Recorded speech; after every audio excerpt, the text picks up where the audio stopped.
Welcome to part 2 of CA intermediate recorded classes பற்றின விஷயங்களை சொல்கிறதுக்கு. நான் உங்ககிட்ட சொல்லிட்டு இருந்தேன்ல, எம்சிக்யூ ட்ரைனிங் தனியாக கொடுக்குறோன்னு. ஆமாம், மெயின் எக்ஸாமில் 30 மார்க் எம்சிக்யூ. அப்படின்னா நம்ம என்ன பண்ணணும், அந்த 30 மார்க்ஸோட எம்சிக்யூவில் ஒரு மார்க் கூட விடாமல் நம்ம தட்டிட்டோம்னா, அதுக்கப்புறம் டிஸ்கிரிப்டிவ் டைப்பில் அப்படி இப்படின்னு தேத்தி ஒரு 30 மார்க் எடுத்துட்டா கூட போதுமே.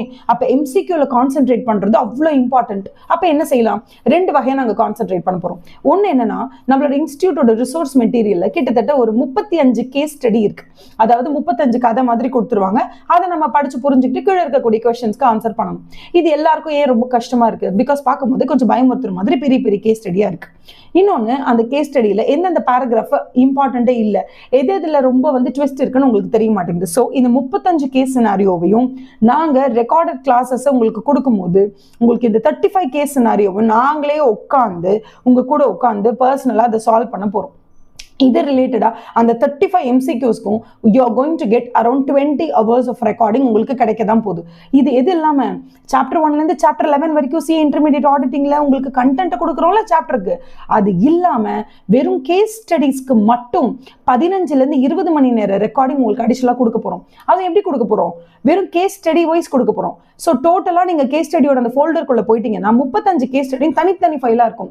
ஒரு நாளைக்கு ஒரு கேஸ் ஸ்டடி ஒரு 20 minutes நீங்க உட்காந்து பாத்தீங்கன்னா கூட அழகு போல விளையாட்டு போல நீங்க என்ன பண்ணிடலாம் அப்படின்னா, ஒரு 30 days நீங்க உட்காந்தீங்கன்னா போதும். டெய்லி ஒவ்வொரு கேஸ் ஸ்டடி பாத்தீங்கன்னா கூட கேஸ் ஸ்டடிஸ் முடிச்சிடலாம்.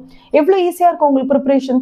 இது மட்டுமா, எம்சிக்யூ வெறும் கேஸ் பேஸ்டு சினாரியோல மட்டுமா கேட்கறாங்க, அது மட்டும் இல்லாம இண்டிவிஜுவல் பேஸ்ட்லயும் கேட்கறாங்க. அதாவது கேஸ் பேஸ்டோட சினாரியோட கனெக்ட் இல்லாம இண்டிவிஜுவல் எம்சிக்யூஸ் தனியாக கேட்கறாங்க.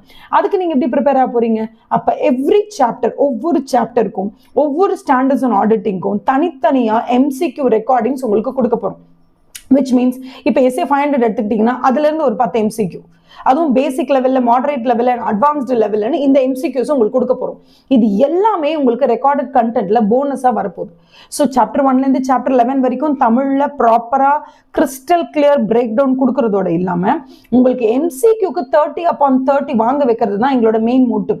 இதை நாங்க உங்களை வாங்க வச்சுட்டோம்னா அப்ப பேலன்ஸ் இருக்க 70 மார்க்ஸோட டிஸ்கிரிப்டிவ்ல நீங்க ஆன்சர் கரெக்டா ஸ்பாட் அவுட் பண்ணிடுவீங்க. அதுக்கு நாங்க வச்சிருக்கிறது என்ன தெரியும்ல, எபிசோட் 1ல பார்த்திருப்பீங்களே, ஒரு சாப்டருக்கு கிட்டத்தட்ட நாங்க ஒரு 50 கொஸ்டினை உங்களுக்கு கொடுத்து ப்ராக்டிஸ் பண்ண போறோம். கொஸ்டின் ஆன்சர்னு ப்ராக்டிஸ் பண்ண போறோம். அந்த ப்ராக்டிஸோட எண்ட் கார்டா நீங்க என்ன நினைப்பீங்கன்னா, டோட்டலா ஒரு சாப்டருக்கு அரௌண்ட் 50 to 100 கொஸ்டின்ஸ் நாங்க டெசிக்னேட் பண்ணி கிட்டத்தட்ட ஒரு 700 to 800 questions for all the 11 chapters கொடுக்க போறோம் கையில வித் ஆன்சர்ஸோட. அதை நீங்க ஒரு தடவை படிக்க போறீங்க. அந்த டோட்டல் நம்பர் ஆஃப் கொஸ்டின்ஸையும் நாங்களே உங்களுக்கு ரிவைஸ் பண்ண போறோம். 3rd எபிசோட்ல பார்க்கலாம். பை.